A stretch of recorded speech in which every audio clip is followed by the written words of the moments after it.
BeastNet podcast, sponsored in part by James Safety Services, OCR Buddy, and supported by the fitness community. Here we discuss all things fitness related, running, rucking, mental health and preparedness, and of course, obstacle course racing. Welcome to the BeastNet. Hey everybody, it's Mike with BeastNet here, and this week I got with me Tom Loomis from Unique Medal Holders. Tom, kind of let everyone know who you are. I am Tom Loomis from Unique Medal Holders, and we started making medal holders after doing some Spartan racing and not finding what we liked to display the Trifecta medals. So we decided as a family, I have two daughters, that I wanted to show them, hey, you can make something and maybe make a business out of it, and started making them and showed them on Facebook to a couple friends, and it just went from there.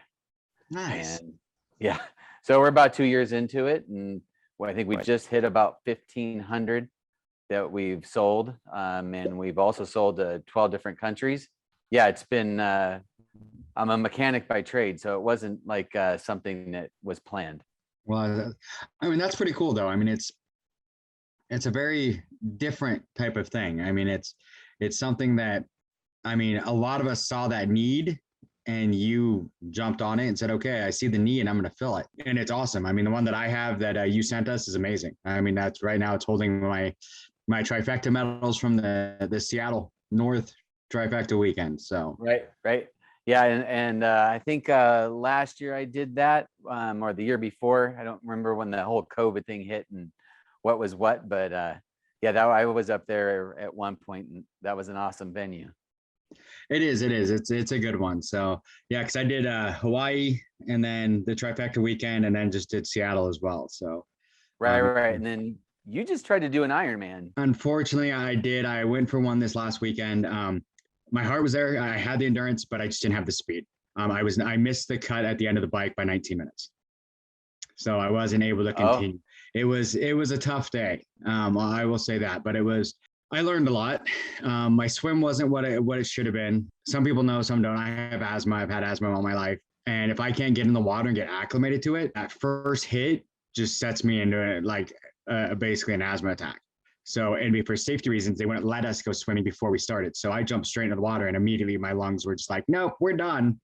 So I fought through it as much as I could. But like I said, when I came back in from the 56-mile bike ride, I was about a mile and a half from the finish when one of the guys drove by, and he's like, the cutoff's gone. You know, I can at least finish the ride. I've already gone 54 miles. I'm finishing the last two.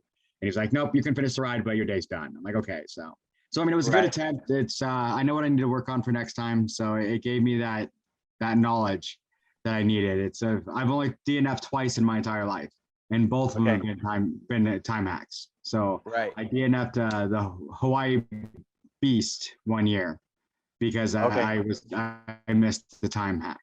So Right. Okay. Well, yeah. So that brought me back to a story where so it's Thanksgiving. I'm in pretty good shape, and my brother-in-law says, hey, you want to do a Spartan race? You know, and the whole never done a Spartan race ever, and it's in Arizona, so flat course, or it was a sprint, and go out there, and 300 burpees later, you know, you're like, I guess I wasn't ready. Yeah, and I was challenged to do that, and continued to do them like crazy after that. I think every year after that, I bought a season pass, and everybody that I did it with originally from that Thanksgiving group, no one ever did one again. And I think that's the difference between a lot of people, because me, it was kind of my same thing with my first Spartan. I went with a friend to go to one of the races, and I had a cut on my hand, so I couldn't race. I could just watch. So I watched, saw what it was all about. I'm like, this is pretty cool. I volunteered, got a free race. And so me and my wife were like, hey, we need a weekend away. Let's go to Montana. I can do the Montana race. It was the first year they were doing the Beast there. I'm like, oh, it'll be fine. I've done a half marathon, and I've done a couple mud runs. This will be fine. Yeah, I was so wrong. That happened to be the founders race for the Beast, which for anyone who did it, there's arguments on whether it was 22 or 24 miles. And there was some obstacles I've never seen again. I've only seen that one time. And I mean, I finished and I'm like, this is stupid. I'm never doing it again. And now I think I just hit 55 that I've done in my lifetime on the Spartans. So, and it was the same thing. It was like, it was so horrible, but then I'm like, okay, now I know what I need to train on to make it better next time. And that's kind of, where I got that mentality. Like I'm already thinking with the triathlon, where did I mess? What do I need to fix? And I don't just beat it, I crush it. And that's kind of where I'm at now as I'm going through my head, trying to figure out my strategy for next year. Right. Yeah. And I think that's kind of like what I like about the Spartan community, because we're all about trying to improve, trying to get better. That's why everybody's out there. I mean, they're out there to have fun, but everybody's out there really to improve, to get better. And those are the people I like to hang out with. And so, yeah, it's definitely a community that I really enjoy being around. I'm probably one of those ones that likes to go out and just run my own race. You get, people that want to run with a bunch of other people. To me, I want to challenge myself. So, I'll run as hard as I can, and then I'll walk. You try to get the best time, but I don't hang out with a group. Then the whole COVID thing started with all this stuff, and they were canceling everything. So I think the year before I'd done like a 4-hour hurricane heat, and I noticed during the whole COVID time, they weren't killing hurricane heats. So last year I basically did 16 of them. And oh wow, that was a different jam, because those people you're hanging out with for 4 hours, 12 hours, 24 hours, and you really get to know these people really well, and you have to be with them. So you have time, you're chained to them, you're tied to them or something. So I really like doing all of it. I like doing the regular Spartan events, but the hurricane heats are a different breed of people that are just amazing. They are. It's true. I've done a couple of them. I prefer the normal races over the hurricanes in many ways, but I get what you mean by I went the opposite. Almost every race I ever did before COVID, I did with a group. It was always with the group. It was a team atmosphere. It was do everything together, help everyone, make sure everyone finishes, help everybody. During COVID, when all of a sudden everything kept getting canceled, I just started training on my own. I mean, most of the listeners know I lost 100 pounds over COVID. I got in the best shape I've ever been in. And now it's weird to me now when I've done the last couple races where we've done them as a group, because the first couple races I did when I went back was Vegas. I went and ran competitive. So I was alone. And now it's kind of, it just seems different. I'm more used to training on my own again. So it's kind of, I'm trying to go with my friends like I used to, but I'm also at that point when I'm kind of, got used to just being able to unleash and go, Right. Yeah. So the other one for me is my daughter, Ella, who has just become old enough to run. So I'll do, like we did Arizona stadium race, and I ran it elite, and then came back and ran it later on with her. So I found that was kind of fun. It was the first time I'd really run with somebody, and I actually really enjoyed that, running with her and another friend of ours. So I kind of look forward to running with a group with her. Well, we're gonna do Big Bear, I think, is the next one where we'll do it together. But yeah, I know what you mean by the running with a group. It's like, because I did in Washougal in Portland, I ran elite, or not elite, but competitive. And then once I finished, I basically just turned around and jumped right back in with Dawn and a couple other friends, and we went and did it right after, did a second lap. So it was nice to be able to get that. Like I was able to get that, just get out there and go. And then it was like, okay, now Do you like the BeastNet? Do you want to keep hearing it? Be sure to follow us on Facebook, Twitter, Instagram, and more at BeastNet Pod. Right. He's upstairs probably on the internet too, sucking up all my bandwidth. Yeah. Right.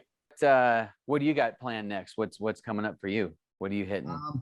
I do. There's a company out of Oregon called Rise Challenge Events that I've done a couple events through them, and they've got an event coming up October 9th that I'm gonna go down and do, and it's geared towards the troops, and it's very troop oriented on one of them. I know for the team one last year, we had to carry each other on a stretcher, basically carry your teammates, and do everything as a team. It's a very team-based one, which is fun. And then I'm also doing Tough Mudder next weekend. So. Okay. I haven't done it. I did a Tough Mudder a really long time ago with a group of work people, and I think that was the last one I did. And then I branched out and did a Savage race in Maryland during COVID. It was kind of funky, but as far as military guys, while we're on that subject, so on uniquemedalholders.com, you go to the nomination page on our website, the medallions that we have in the background, those we don't sell. When I go to a venue, we hand those out to someone that was nominated through our website, that's active duty, veteran, or first responder. And so, if any of the listeners or whatever, basically what we do is on the website, we list where we're going to be at next, because I want to hand them out in person. We've handed out close to 50 of them now. So I get to know them. I want to meet them. I want to say thank you for your service. Thank you for what you do. So it's not, we just hand them out willy-nilly. We'll only do 2 or 3 at an event. And during COVID, we kind of shut it down because some people, obviously races were stopped. But then even when they came back, people limited access to the venue, and you had to leave. And so we're getting ready to start that back up. We're going to start that at Big Bear. Nice. So we'll have that up and basically what we'll do is 2 medallions we'll hand out per event that we're at. And we're going to be doing the Beast, the Super, and the Sprint. So we'll have those tags back up. And so people can go to the website, click on the tag, and go, I would like to nominate my husband or my spouse or my brother. He was in the military, or what it was that what they did. And I'd like to nominate him for that. And if some people would like to do it, but have, I don't know what to write or whatnot, if you go to the website and you scroll to the bottom on the nomination page, it'll show 20 of the guys that received it and the stories that were written about them and why they were nominated. That's really cool. I mean, that is really cool. So you're gonna be at Big Bear. Which other ones are you doing? I'm doing Big Bear. I'm going to do New Year's Eve 24-hour Hurricane Heat. That one we only give 1 out for, but that one's pretty intense. And then I think I'm going to maybe try to do Telluride, the Ultra Trifecta, or the Ultra World Championships. And I'm not doing the Ultra. I'm not in the Ultra's not my jam, but I think I'm going to try to do a Beast because I'm trying to go for my 4-time Trifecta for the year. So I think I'm doing Dallas, the Ultra. Okay. So we're supposed to do the Dallas Ultra, which is going to be interesting. I'm really hoping that, that's going to be tough. I got a lot of friends that are ultra runners. I've got a couple that are going to show up to Telluride. Travis, a good buddy of mine, he's going to do the ultra there in Telluride, and man, no, thank you. It's one of those, I think I want to do it and basically be like to check it off. Like it's done. I've done one, because I've done them all. I've done all the rest. I've done, the rest of the Spartans. I want to, that's just kind of check it off my list and say I did one. Right. Well, and that kind of does intrigue me a little bit. And I thought about it, and they've all tried to, spur me and push me and come on, you got to do one. And I just, I don't know. I'm not there, but I did branch out and do some adventure racing, which has become a new jam for me. That is, so Hurricane Heats, man. If anybody's ever done them, they're heavy.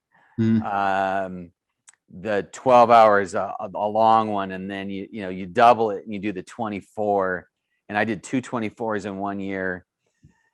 And I really like that navigation side of the sport of adventure racing and hunting. I've done a lot of hunting, and it was intuitive to me to kind of do both, the physical side of it, and then the mapping or the orienteering.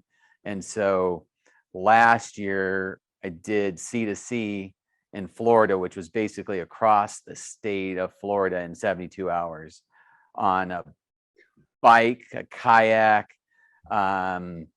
trekking, and you had 72 hours to get back to the start point. And yeah, so I thank Spartan a lot for, I think it's a bridge. I think I'll always still do Spartans, but I do like I think that one podcast you were talking about where it's the same obstacles, the same stuff over and over again. Yeah. And once you've mastered it, you get the twister down, you get the rope climb down. It's still good. It's still a good challenge, especially if you've stepped away and you think, oh, I'm better. And then you go back to it and you're like, well, maybe my grip wasn't, as great as you thought, or you start slipping down the rope, so, but I like to branch out, and doing the adventure racing has just been amazing. Different, like same type of people looking to grow. Most people don't go from Hurricane heats or Spartan and go into a 3-day adventure race. They go into a 12-hour or a 24. So people thought I was nuts, but I think Spartan really set me up for it. And I agree. I agree with that. I mean, it's kind of one of those things. I did a lot of Spartans, and then this year, I mean, really, COVID kind of, pushed me in another direction a little bit, but it was a Spartan that got me going. It was that bridge that got me there, because I did the Sisu 24-hour event, this summer, which is a great event, the Pacific Northwest one, and it killed us this year because it was 116 degrees, and we don't deal with that in Washington at all. So that was tough. But were you there with Kirsten Constant? It sounds familiar. She's one of my adventure racing teammates. And okay. She was at Sisu. Yeah, with the Pacific Northwest one. Yeah. Yeah, it was a great event. I mean, it might have been. I don't remember a lot of the event because I'm pretty sure I had like heat stroke through most of it, but I pushed and kept going. And I mean, that's one thing that I think Spartans really helped me with, is being able to feel when I'm at my limits and keep going. And that was like this weekend when I did the 56-mile bike ride on the Ironman. I've never ridden that far. I've trained on the bike, but I've never done that distance. So it was my first time. And I mean, with already having problems breathing from the swim, I thought I was toast. And about mile 20, I finally was able to finally get a breath back and start breathing. And then it's like, my wife said she could even see, because she was tracking me. We have a GPS tracker so she can see where I'm at all the time. And she says, all of a sudden you could see your speed start picking up. And I hit my top speed on one of the hills was 37 miles an hour on that bike. I was cruising, but it still just wasn't fast enough. But it showed me, but it gave me that. If this would have been 3 years ago, I mean, 6 years ago before I started Spartans, I would have quit.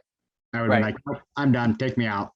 But it gave me that, I know I can push myself and I can keep going. So I knew my heart was there, my training was there. I just didn't have the speed. So I know I need to work on that. But Spartan really is that. I mean, it pushed me to the CSUs. Now I'm looking at the triathlons because it just gives me that it's something new, and it shows you when an obstacle is thrown in front of you that you find some way to get over it, get around it, go through it, do what you have to do, but that obstacle doesn't stop you.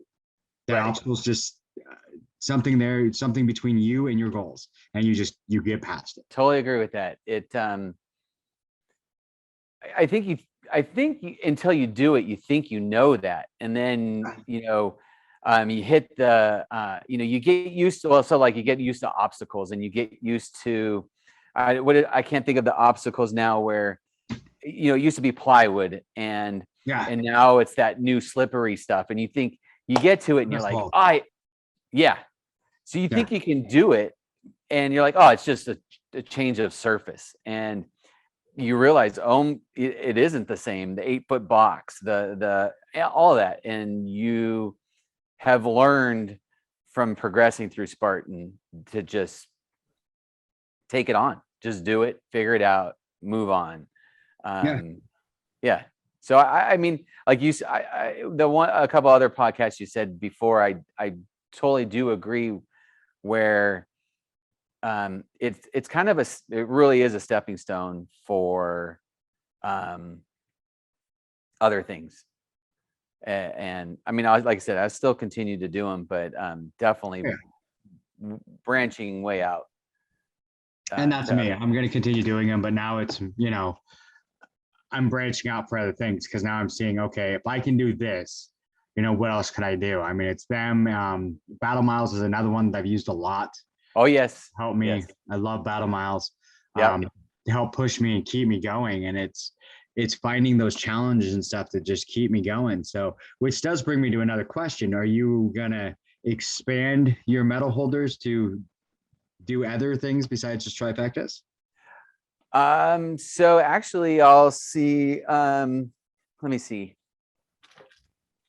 Well, so we're doing trifectas, but we're also trying to do, I think on our website we have a prototype that we have out for ultra metal, but being a belt buckle, it's kind of difficult. So we're trying to adapt it to one of our newer helmets that we just came out with. So it would go in this one, and our actually Yara, one of my friends, who has been plastered all over the advertising. I've raced with her a ton. She had draped her ultra metal in a way where people are like, I want that. And I'm like, it's not a deal yet. So we're trying to figure it out and adapt it to it. And then the military has a plane that's called the Flying Spartan. And so somehow they found us on Etsy. And we've been doing or trying to lock a deal down with the Coast Guard and the Air Force to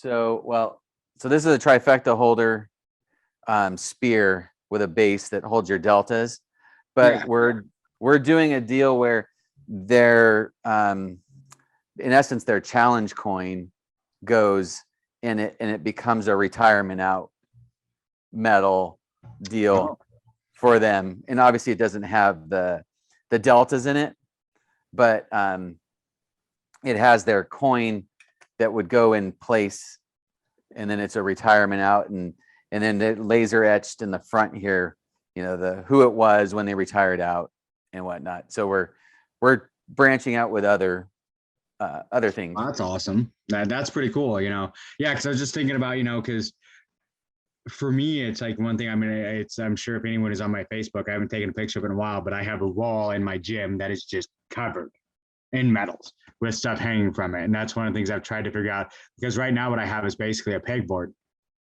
and I just have hooks hanging from it and all the medals hanging from. So it's just a big like wall of medals because I've been doing this since 2010. Right. With different things. So I mean, it's, everyone's like, wow, you've got a lot. It's like, yeah, but that's an accumulation of half marathons, 5Ks, Spartans, Tough Mudders. I mean, well, Tough Mudder doesn't get medals, but all those different things of the different things I've done. So it's not just, the last 2 years. This is like 11 years of doing stuff. So it's just kind of, I was wondering if there's one that, you were thinking of something, because you're getting more into the adventure medals and they have different things, sometimes. I've seen now a lot of coins is the big one that I've seen. Yeah, definitely the coins is a big thing. We'd like to try to maybe get into it. I do have a Marine friend that does run a coin, challenge coin, and that's who actually made the one for the Coast Guard. And so, it's nice with the Spartan because it is it's consistently the same size. It's very repeatable, and doing adventure races, the metals are always different. Like I did the hogback just recently in Tennessee, and the metal is a pig.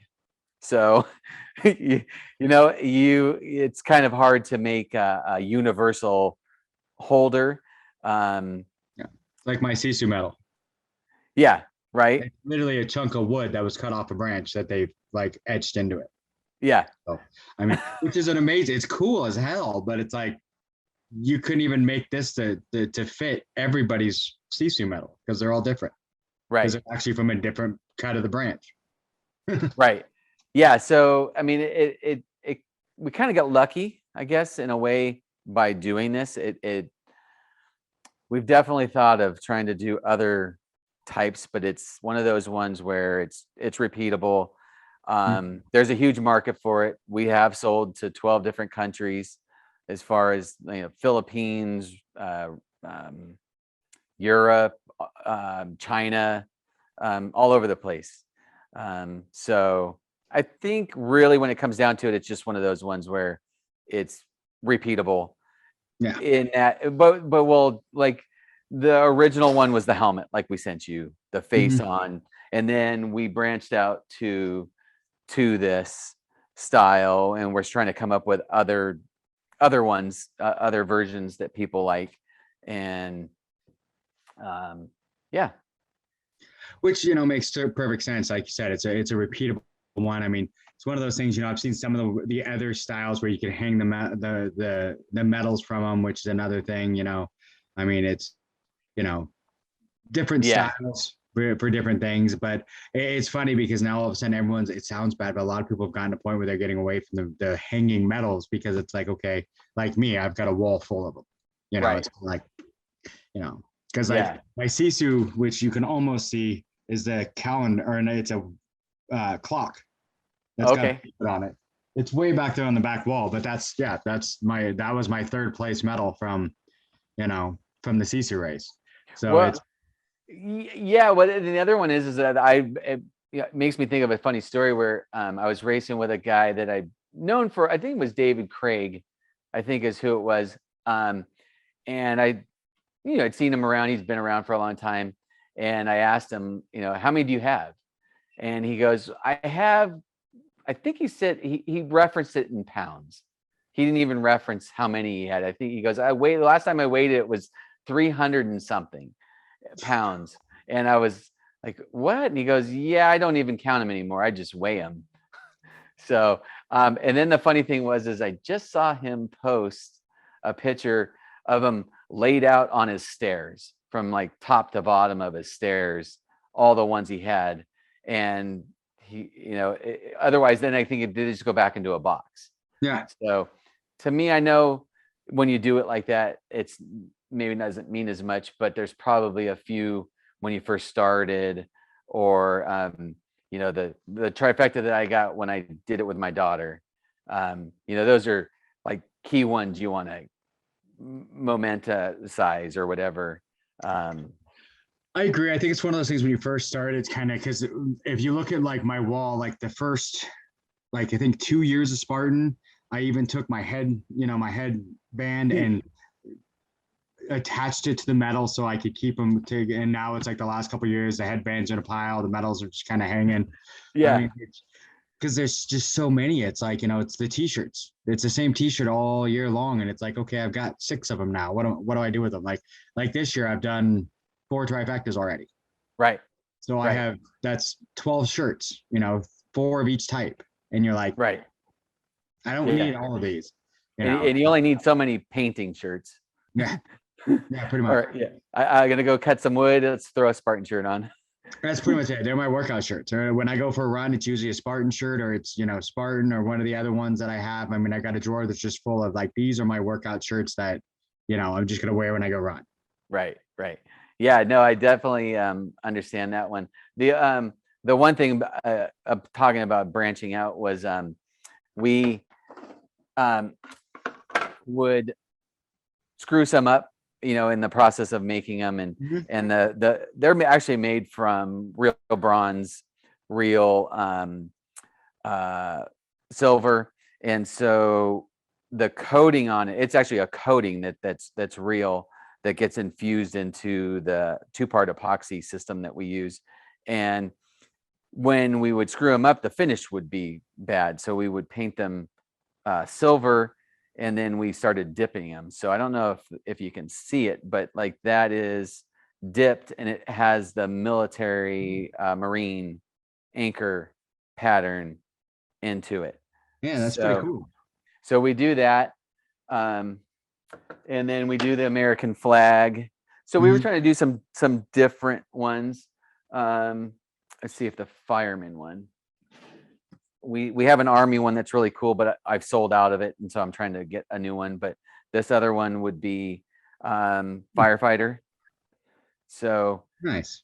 There's other patterns we could come up with, but we really like honoring our military and first responders, our police officers, our firefighters. Yeah. Because there's so many of them out there. I mean, the Air Force is out there usually, Marines, and my kids love seeing that. So, and I mean, it's awesome to see them out there and do it. And I mean, it's great to Wounded Warrior. Yeah, Wounded Warrior. There's a lot of that. Me and Don do a lot with. We're trying to do more with. More Heart Than Scars. Is another Okay. One. They do it with it's not just Wounded Warrior, it's anybody who's has issues and needs help in a race. So it's right. Wheelchair athletes, stuff like that want to still be able to do it and have that experience. Yeah, which is great. I remember just before COVID hit, we went to Vegas with the kids, and we did Vegas. And there was a girl there that was a amputee, both legs.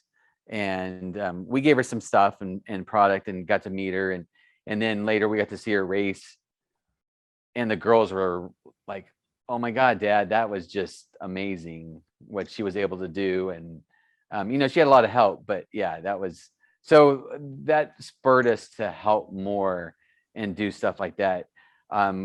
Before COVID hit, we were we'd gotten to the point where we had sponsored a couple flights for people to go to a race. And then I had some connections a little bit in Spartan, not nothing huge, but enough to get like a discount code or whatnot, and say, "Hey, I've got someone that wants to do it, but he can't afford it, and we'll swing the other half."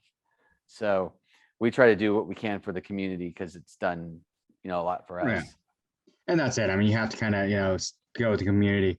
I mean, there's so many amazing athletes out there that help out and do all stuff. And I mean, I don't know, have you ever seen Casey McAllister? He's one of my favorites. Okay. Yeah. He's got no legs. And yeah. he's Right. Doing races, Casey all the time. I ran into him Montana this year, Portland, and then ran into him in Hawaii, and then in Seattle. So. Okay. Yeah, I did. When I did Seattle, I ran with him for a couple miles, while he's, just using the arms, shuffling on by. Yeah. And he's a beast. And he's a really nice guy. Yeah. I mean, he gets so many people to talk to him, and he never blows. I've never seen him blow anybody off. No. Super positive. Yeah. And half the time you do ask him if he wants some help, and he's like, "I'm good. Just keep going." Yeah. Yeah, he's a great guy. So, and I mean, that's what's great about the whole community. I mean, that's what I love about, your medal holders. I mean, it's just part of it shows the community. I mean, it's like you said, you found something that was missing. I mean, Spartan had their holders, but these are just so much more badass. I mean, we appreciate that. I mean, I must admit, I do have the pyramid. You have the 3-sided pyramid, but I didn't have a mantle. And if I did, I don't think it would fit on there. So I was just, and then half of it's against the wall. So, I have one, like 2 sides of one, but then I'm like, why would I want to get the third one? Because I'm just going to hang them up on the wall. I'm never going to actually set them up, because then are you going to set them on the dinner table? Right. Yeah. No, and we get where the family will do a one together, and then they might not show all of their ones they've done, but they show the one where the whole family did it, and they'll throw a picture down below. We encourage our community to send us pictures and repost, because we like to just hear the stories, or it's pretty unique and most people don't know about it. So they'll get it for a gift, and somebody will, send us a write-up that just says, "Oh my God, I didn't even know you made these. I got it for a gift. It was so cool. Everything I've seen, I like my medal, but I didn't want to display it because I didn't know how to display it in a cool way." So, and we find that you get it in front of somebody, it's pretty much sold. So yeah, and I mean that was the thing is, once we saw the one, we're like, okay, that's pretty cool. Because I mean, like I said, I have the huge wall of them, and I have a few of them hanging up there. But I think there's one year where I pulled all of them apart to like do something with the trifecta wedge, and now they're just stacked on top of like one of the. Yeah, like a paperweight. Yeah, they're just a paperweight on top of one of the shelves, and I'm like, I don't know what I want to do with this. So, well, we're trying to grow, obviously, and do more. I'm still, this is still my second job. I'm a mechanic. But I work out 2 to 3 hours a day. I ride a ton. I'm doing adventure racing. I'm trying to get the kids into adventure racing, and I, just try to do as much as you can. And I decided, I was like, well, let's branch out. And I've seen a couple of your podcasts. I really liked them. And I said, you know what? I told my wife, let's send him one. So I just messaged you and just said, what's your address? And they wouldn't even say what it was for. And I was like, you know what? And I sent it to you, and I was like, man, most people respond like right away. And I was like, why isn't he not responding right away? Maybe he doesn't like it. Maybe it broke in the mail or something like that. And then I checked, and you were in Hawaii. Yeah. And then I think when you got back from Hawaii, you went and did something else. And so there was that delay.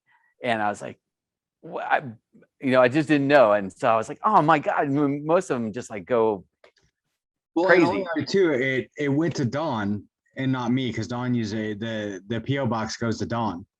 So it went to him first. And then I never saw it, like had it in my hand and saw it until the morning of the Seattle race. Okay. So that morning I'm like, oh, this is badass.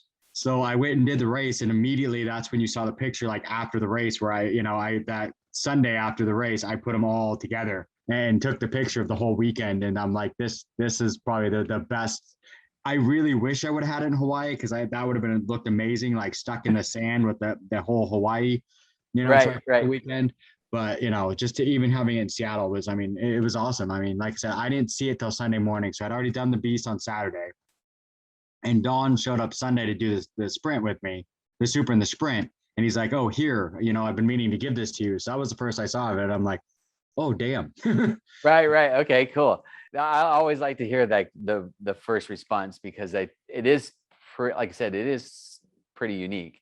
It is. It's one of those. Yeah. He said that he got something, but he wouldn't tell me what it was. He's just like, I got something. I'm going to give it to you on Sunday. And I'm like, what the hell is it? Right. I'm like, oh yeah, this is going to be my after race picture of like all my medals on top of that. So that's super cool. Yeah, no, I appreciate the, having me on and able to get it out there. Obviously, you want to do it for promotion and publicity, but we try to keep the price low. We don't really pay for advertising, and we like to like the medallions. No one pays for them. We get people that are willing to pay. Hey, my husband would love it, and I'll pay for it. He was in the military, and I'm like, we don't take money for him. No. It's a handout. So we're just trying to give back, keep the costs low, and this helps by getting it out there and letting other people see it, and know that it's husband, wife, and my 2 daughters. I actually do have a Vietnam vet that's 75 that comes over for 4 hours a day. He does make them over and over again. He's the primary one that we've taught to do it. You can only get 13 and 14-year-old daughters to do it so many times. Yeah. And Lauren's been around, and he tends to forget some stuff. So we do have some that we have to paint silver and make into dip, because he forgot to mix it this way or do whatnot. But we try to help him out, and he really likes it. He likes to That just see makes what them we did. special edition. Yeah, yeah, exactly. Well, he calls them the Lauren losers, and I'm like, hey, you're gonna have to paint that one silver, and we'll use it for dip. And he's like, what did I do wrong? And I'm, hey, Lauren, you've only made 100 of those. Well, I forgot, and you know, you feel bad for the guy, but I like supporting. Like I said, we really, really try to support as many military people. In fact, we have a Marine that will probably join us in Big Bear, that's in Texas, and will pay for his plane ticket and his lodging, so he can participate. That's awesome. And that's just one of those things that it's great to get back to the community like that. I mean, everything you do, it's unique, it's different. I had so many people when I posted that sending me messages like, where did you get that? Yeah. And Yeah. I'm like, oh, here, unique, go to Unique Metals. I mean, they've got it all. And I mean, it's like, I've had so many people, it's like, that's badass. I'm like, yeah, it is. So go get one, Yeah. and it's definitely, that's going to be one of the proud ones on my wall that, holds my trifecta from this, one of my trifectas from this year. But, right. So definitely stands out. It does. So, and it's one of those things, it makes it different because like I said, that was trifecta number 4 for me this year. And I'm just like, another trifecta. Woo. And not to sound bad, but it's like, okay, cool. I got the exact same medals I did. I mean, at least in Hawaii, they put a different ribbon on them. So you can tell they're Hawaii. But, but other than that, it's just like, okay, it looks just like the medals I got in Vegas in March. Right. Well, and the other thing too, that some people might not know, other than the fact that the weekend trifectas don't have metal in them, but you can use double stick tape for them, is the weekend trifectas and the double trifectas. I saw one, it looked like it had a. Yeah, so you can still do it in the holder. So if you have like a special weekend trifecta one, or a special a double, we say that's all you got for the, or that's what you got for the year, it'll fit. But they don't have the metal inside of them, so they don't stick to the magnet that's in there. As you know, the magnet holds it really well. It does. I was surprised. I'm like, oh, I don't want them to fall out. And then I was doing something. I ended up turning it completely upside down. And I'm like, oh, never mind. They're not falling out. Yeah, it's a rare earth magnet. It won't fall out. You got to smack it to knock it out. So on these ones, you have to do like a double stick tape to get them to stick in there. And then the other one with the weekend trifecta ones are about the same size. Yeah, so they are. And so they're exactly the same, and they actually work really good in these because it doesn't have the knockout on the side that looks a little funky when when it's in the helmet. So this one fits really good. And then the cool thing is we put the Scorpion at the. See, that might not be bad because what's fun is what a lot of people don't know is the Hawaii ones are different. The Hawaii weekend medal was different than everybody else's. And the back, instead of the Scorpion, it's a trident. Okay. So well, there you go. Because I had a weekend trifecta for Montana, Hawaii, and Seattle. So, and they did put different ribbons on each one, but the Hawaii one has a trident in it, so it's completely different. Okay, I might have to knock out one of the trident ones and put it at the bottom. So Hawaii was a special one. That was one I'd been trying for many years, and last year in 2019 I finally did it, where I did all 3 in a weekend, but I was wrecked. Like I couldn't walk the next day. And then this year I finished it. And then the next morning I'm like, hey, let's go for a hike. And we went out and did like a 5-mile hike up to this, lighthouse. And I'm like, that's the difference between like heavy training and not training at all. Is now I'm like, the next day I'm like, cool, let's go hike. Where the year, when I did it before, I couldn't walk. Like literally I couldn't even put shoes on. My feet hurt so bad. Right. Or the I can't not to be gross, but you couldn't sit on the toilet. I need to be pulled up. Yes. Yeah. No, definitely. After doing hurricane heats, I did Montana. I did Trifecta Montana this year, and definitely a different animal after you've done a lot of heavy or you're really, really ready for it and you do it and you're not sore, but you're definitely. Montana did do a little to me this year because somebody was dumb and took a challenge that said I couldn't wear a 20-pound rock and do the whole weekend. Oh. So I put on a 20-pound rock and did the entire Trifecta weekend wearing the 20-pound rock. Oh, okay. All right. Well, that was not one of my best decisions ever. So right. One, okay.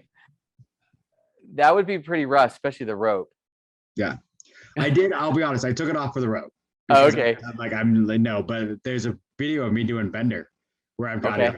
And I was going over bender, and when I went to go over the top, the pack shifted and almost spun me off. So because it was all of a sudden, it was like all that weight, because I had the 20-pound plate plus my water, plus, my snacks, whatever I needed for all the beast and everything like that. So, I mean, it was probably closer to about 30 pounds. Okay. All right. Yeah. That's pretty funny. I know that, I know what that's like, because during the 12-hour hurricanes and stuff, we'll do 30 pounds in there. And you definitely do burpees or any of that stuff, and it smacks you in the back of the head or. And see, what got me for that was battle miles. Doing battle miles is a lot of wearing the vests. Yeah. Because battle miles is really geared towards military. Right. So it's a lot of wearing the vest and doing things like the military would. Like, okay, you're going to go run 10K or a half marathon, but you're going to do it with, 30 pounds on, because that's what you'd be doing if you were in the military. So it's right. That kind of pushing, and it really, it changes a lot. It makes you kind of look at training a little differently. Well, yeah. So I did the one where I've done about 20 of them, and you'll do the run, and after a mile you'll do 10 burpees and then another mile. And I think that's really the only reason why I have a weight vest, is because of them, yeah, definitely. Yeah, so. I have. And I mean, now it's like every time I put something else in the gym, my wife wants to shoot me, but I have 2 different weight vests. I have the Go Ruck pack. I have like everything. I mean, my gym takes up half the garage. Right. So, and it's all sorts of just random stuff to like make myself heavier when I run. So it's like, everyone's like, you did all this to lose all this weight, and then every time you run, you put on more weight. I'm like, yeah, because that's how I train. Right. Yeah, I think I'm in the same position. And then you throw the adventure racing on it, and I've got a bike and a pack raft, and then all the bigger pack, because you got to carry stuff for 3 days. And I have like a closet that I had to clean all the stuff out of just to put all of the gear in. Yeah, mine is, I actually have the garage, but then because I'm a safety professional in construction in my real day job. And so I put a shed in front of the garage, on the door that I never open, because that's where the gym is. That's where I keep all my stuff for teaching. So I took it all out of the garage and out of the house and put it in a shed. It's like, yeah, you can go out there, because my workout stuff's more important. Yeah, no, I definitely get that one. Yeah. Because I've done a couple of the Go Rucks too, because there's a good friend of ours up here in Virginia. She does a lot of the Go Ruck, and she got me to do one of the Go Ruck, which is kind of cool. It's kind of like you were mentioned with the adventure race. They just give you a whole bunch of different locations and say, okay, you've got to basically, everybody leaves here with so much weight in their pack, and then you have to go hit each one of these locations and then get back here first. Right. So they don't tell you which way to go. They don't tell you anything. They just give you plot points. And then, Virginia's gotten really good where she was able to figure it out. You were supposed to get like I think 13 miles. I think we ended up at like 13.3. So she'd figured out exactly the perfect plot points to be able to do it, and go. And I mean, it was really cool, because there was another team that was obviously faster than us, but they screwed up on one plot point. Oh, right. Yeah. And that's what I love about it. Yeah, they did like 16 miles compared to our 13. Yeah. And that's what's interesting. I have found that you can get burned by a team that's 10, 15 years older than you, but they knew how to cut the course right or navigate it just perfectly. And you were like, oh, we were ahead of you, and now we're behind you. Like, how did that happen? And then you talked to him later, and yeah, we were able to navigate correctly. And I think it changes a lot. Yeah. Well, and so you're worn out, you're tired, you're trying to push fast, and you find out whether or not you're mentally able to also put it down. So what I'd like to see too is, and it's one of those things that, I mean, I hate, it sounds bad to say this, I'd like to see people do that without the cell phone. And so we do in adventure racing, there's no phone. Okay. It actually gets locked up. And that's the thing that when we did the Go Rec, I mean, there was an app, it was on a phone and everything. I'm like, I would like to see the old school days. I'm going to hand you a map of the city and a compass. Points, figure it out. Yep. So we're out in the middle of nowhere, and you have to figure out your pace count for a mile. So how many steps for 200 meters, a half a mile. And then you take your regular compass, old school compass, and a map, and you've got to find this point. In C2C, it was 72 points in 72 hours, so about a point every hour. And you wanted to go fast and go hard, but you didn't want to overshoot it. Yeah. So yeah, it was very interesting. And that is one of the things that you see a lot where people, it's like you go fast, but you just went 2 miles the wrong way. Right. Yeah. So you went fast, but it's like the old saying that the tortoise and the hare. And I think it's more of the tortoise and the hare. The tortoise just knew where he was going. Right. And the hare was just going so fast, willy-nilly, that he ended up going way farther than he should have.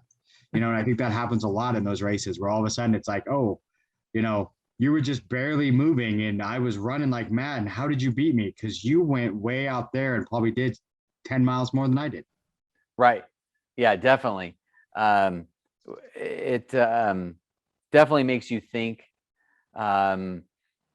more. You use your strength and you try to ride your bike as fast as possible and rock as hard as you can, but you definitely can think the course and get lost. And a team that's 15, 20 years older can definitely beat you. Yeah, because experience will beat you, because I mean they're going to go the right way, and just going the wrong way can change everything. So yeah. All right. Well, it's been great talking to you, but we're hitting that hour mark that Don yells at me if I go past. So I gotcha.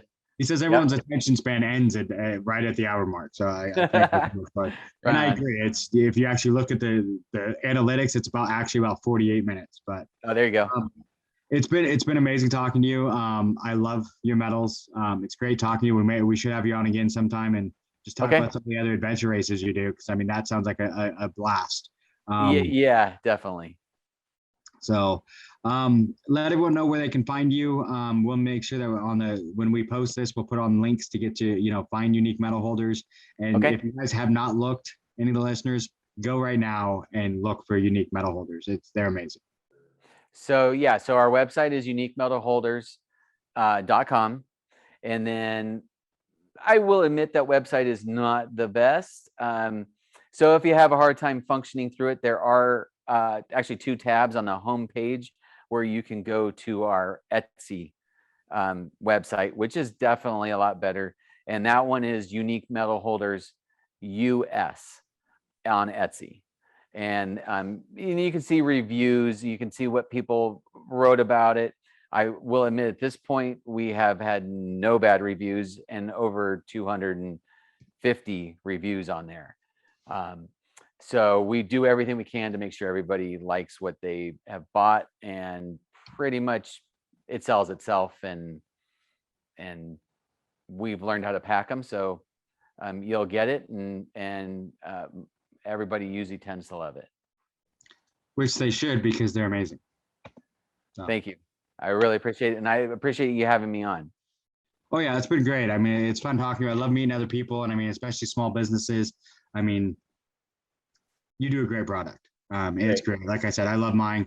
I can't wait to get it. I honestly, I'll be honest, I haven't put it on the wall yet because it's sounds bad to say this. I've done so many in the last like month that there's kind of a pile next to the wall that I need to go in there and actually start hanging stuff up, because the Spartan ones have their own spot on the wall. So I got to figure out how to get them all up there. But it's going to be right up there, displayed prominently so everyone can see it, because it's awesome. Great. I appreciate it. All right. And thank you, Tom. And I hope to meet you in person someday. So. Yeah, definitely. All right. See ya. Good night. Bye. Thanks for listening to the BeastNet podcast. If you haven't done it yet, find us on Facebook, like and share the podcast. Give us a review on iTunes or Spotify. All these things will help to expand the show in the future. Don't forget to subscribe and let us know what you think and what you'd like to hear.